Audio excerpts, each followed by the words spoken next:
devons acclamer le Seigneur.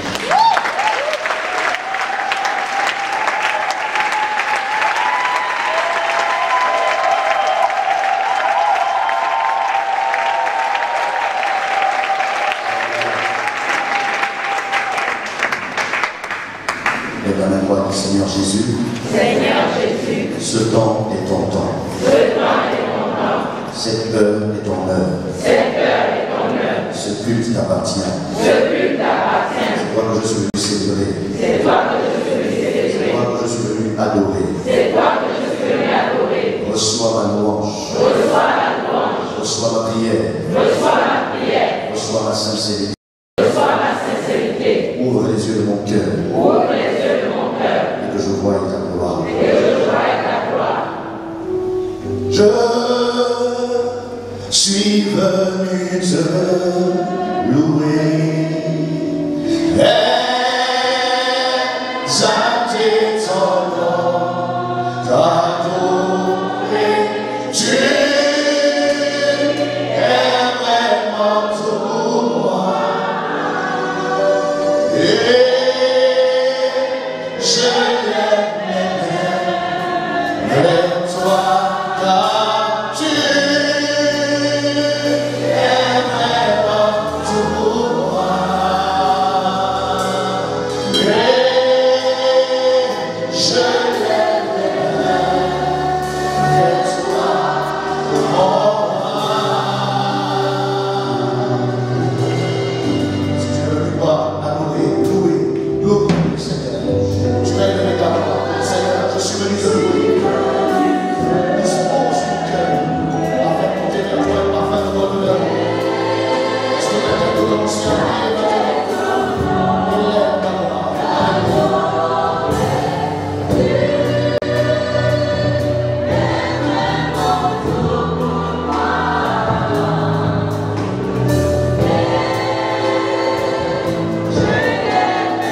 Lève-toi avec toi, Seigneur. Tu es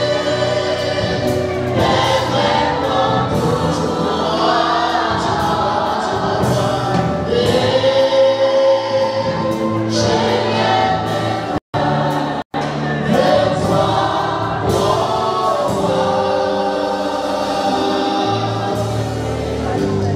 Prenons Bible dans le chapitre 4, tenons debout dans sa présence pour honorer et respecter la lecture de cette précieuse et vivante parole.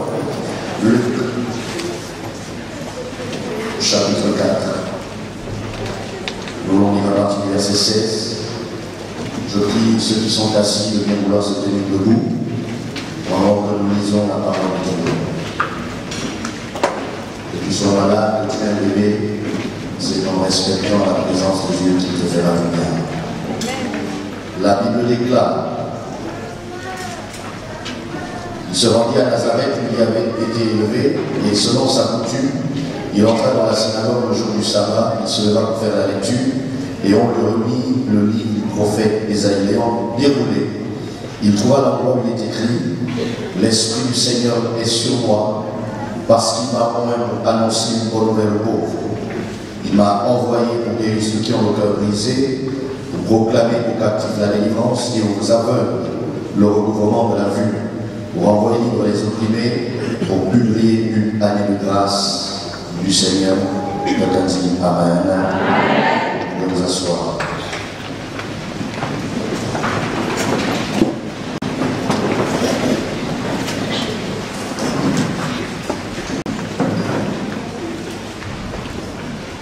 Ce matin, je vous souhaite la bienvenue dans la maison du Seigneur. Selon le calendrier apostolico-romain, c'est la célébration de la fête des rameaux. Et dans le calendrier spirituel, c'est la célébration de ton miracle ce matin. Je voudrais encore une fois dire merci au Seigneur de sa fidélité, lui qui permet que le sang d'adoration également accomplisse sa destinée prophétique en étant un instrument de délivrance, de guérison, de restauration des cœurs et des foyers brisés, et d'élévation pour tous ceux qui ont été humiliés par la société dans leur famille à travers le mauvais travail de la sorcellerie. le Seigneur utilise cette église pour amener plus d'une personne dans le royaume de Dieu, sans tenir compte de où est-ce qu'après la personne va prier, parce que le plus important pour nous, c'est de piller l'enfer afin de peupler le ciel. Et pour moi, ce matin, c'est un privilège de vous avoir nombreux afin de célébrer le Seigneur, mais aussi et surtout de recevoir une parole qui va apporter quelque chose dans votre vie. Amen. Et je suis convaincu que vous êtes déjà prêts. Qui est prêt à recevoir la grâce de Dieu ce matin? Amen. Gloire au Seigneur Jésus. Je suis un peu irrité ce matin parce que je voulais vivre certaines choses pendant la louange, l'adoration, mais le Seigneur n'a pas permis cela. Et je crois que maintenant je sais pourquoi, parce que Dieu veut directement nous introduire dans cette onction qui nous a promis le mercredi. Qui est là mercredi? Si tu as été béni mercredi, acclame le Seigneur Jésus.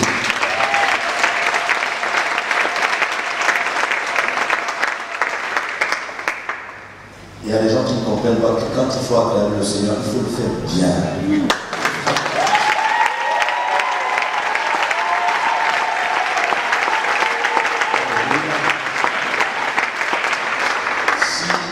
Si Dieu parle, c'est pour que quelqu'un entende. Dis à ton frère, si Dieu parle, c'est pour que tu l'écoutes. Dis, si Dieu parle, c'est parce qu'il a un message à te transmettre. Ce matin, la parole de Dieu va faire du bien à quelqu'un. Je crois que la parole de Dieu est source de vie. Gloire à Dieu.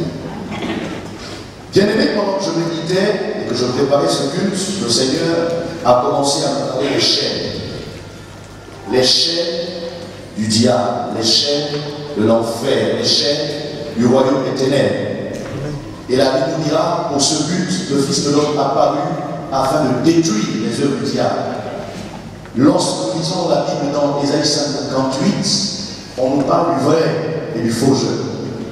Et on dit entre autres que le vrai jeu consiste à briser les chaînes de la méchanceté, à couvrir celui qui est nu, à donner à manger à celui qui a faim et à aider le pauvre, celui qui n'a pas d'asile, l'orphelin.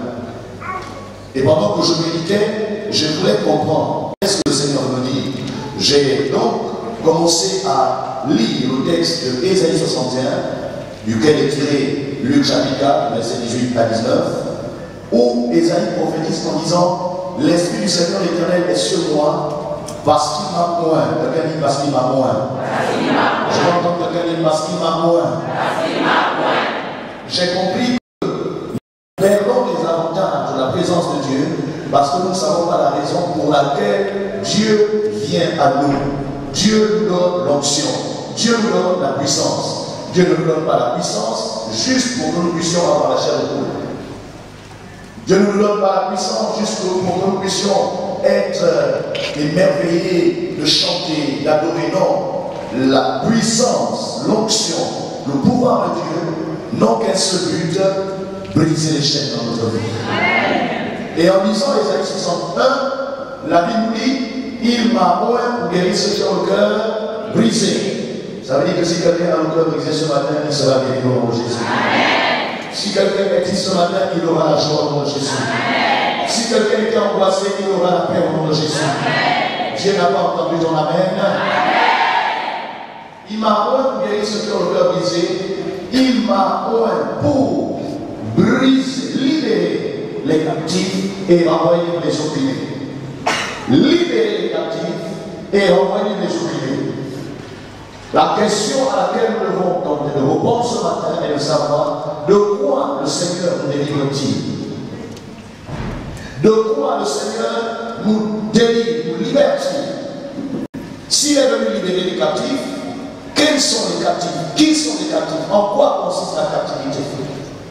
Si chacun de nous entre dans son cœur et dans sa vie pour examiner son quotidien, il va se rendre compte qu'il y a probablement des domaines de sa vie qui ne marchent pas comme il veut, parce que quelque part, il est peut-être malade, il est peut-être frustré, il est peut-être déçu par certaines situations, il est peut-être contrarié par certaines personnes qui vont toujours dans le sens contraire à ce que lui-même attendait. Et en général, chacun de nous, plus chaque jour que Dieu fait pour être plus heureux, pour avoir plus de bonheur, plus d'argent, plus de paix, plus d'aise, avoir une maison, une voiture, toutes ces choses sont intéressantes. Et pendant que je méditais, je demandais à Dieu, Seigneur, de quoi est-ce que tu es venu nous délivrer? De quoi est-ce que tu es venu nous libérer? Puisque tu dis que tu es venu libérer les captifs. Et en priant, le Seigneur a commencé à ouvrir mes yeux sur la véritable définition de la captivité. La captivité, bien aimé, c'est le règne des œuvres des ténèbres dans la vie d'un être humain. La captivité, c'est le règne des œuvres des ténèbres. Les œuvres des ténèbres ont plusieurs dimensions. Essentiellement, je parlerai de trois ce matin. Il y a la dimension des œuvres de la chair. Il y a la dimension des œuvres de la sorcellerie. Et il y a la dimension des œuvres de la malédiction. La malédiction agit dans un sens différent des œuvres de la chair. Et la malédiction agit dans une direction différente des œuvres de la sorcellerie. Lorsque quelqu'un est victime des œuvres de la chair, c'est une chose. Mais lorsque quelqu'un est victime des œuvres de la sorcellerie, c'est toute autre chose. Et aussi lorsque quelqu'un est victime des œuvres de la malédiction.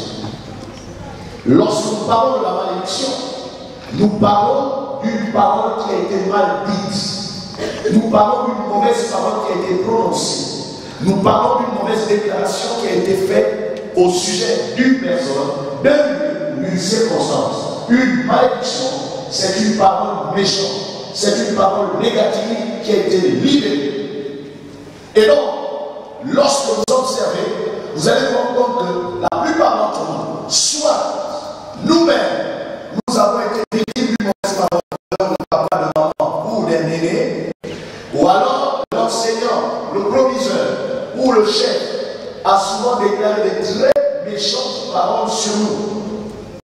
Parfois, sans trop être méchant, des gens qui disent des gens, tu es bête, tu ne peux rien faire, tu es nul, tu ne vaux rien.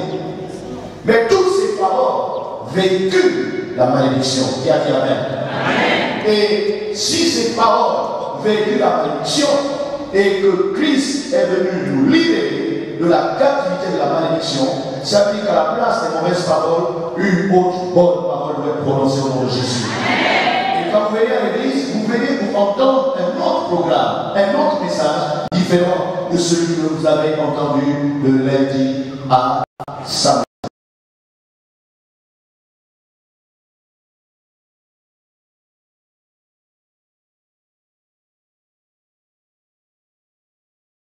Pour être bien, pour être heureux, pour être épanoui, cette mauvaise parole va faire écho dans l'univers, chercher sa correspondance. Et n'ayant pas trouvé sa correspondance, l'écho va revenir jusqu'à la personne sur qui cette parole a été prononcée. Et si tu n'as pas été blindé spirituellement par les armes offensives et défensives de la parole de justice, cette mauvaise parole s'accomplira malheureusement. La plupart des chrétiens pensent que, de toute façon, lui là-haut, il parle, c'est un fou, c'est un insensé, il n'a qu'à dire ces choses comme ça, ne le regarde pas. Mais la vérité, c'est que tout ce qui est confessé, tout ce qui est dit, bon ou mauvais, finit toujours par s'accomplir. La Bible déclare, si quelqu'un dit à cette montagne, ôte-toi de là, jette-toi dans la mer, et s'il ne le point dans son cœur et croit que ce qu'il y arrive, il le verra s'accomplir. Nous savons que la vie et la mort sont le pouvoir de la langue. Qui a dit Amen ce matin? Qui a ton frère la vie et la mort? Dis-lui la vie et la mort. Regarde le nom des yeux. Dis-lui la vie et la mort. Sont le pouvoir de la langue. Nous avons donc intérêt à ne pas laisser certaines paroles se promener, se balader dans le monde invisible, sans être canalisé ou neutralisé si besoin est. Si une bonne parole est confessée à mon sujet, je déclare oui et amen, et je dis Seigneur que cela s'accomplisse dans ma vie. Mais si une mauvaise parole est prononcée, je dois dire nul et sans effet. Qui avec moi, Christ est venu me délivrer de la malédiction.